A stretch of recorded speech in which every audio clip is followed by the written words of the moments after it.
একটুখানি ভুঁড়িটা একটুখানি নামা। তো দেখো বন্ধু,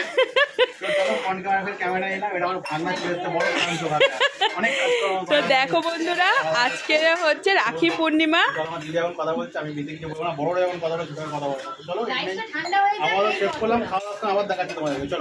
তো দেখো বন্ধুরা, আজকে হচ্ছে রাখি পূর্ণিমা। তো চলো রাখি পূর্ণিমাতে কি কি রান্না হয়েছে তোমাদেরকে একটুখানি দেখাই।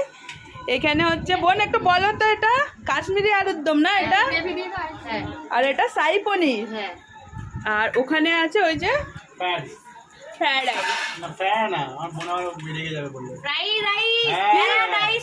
কি বলতে হবে বনু বলো? ফ্রাই রাইস, ভাজা ভাত। ও আচ্ছা, ফ্রাইড রাইস বললে হবে না। ও ঠিক আছে।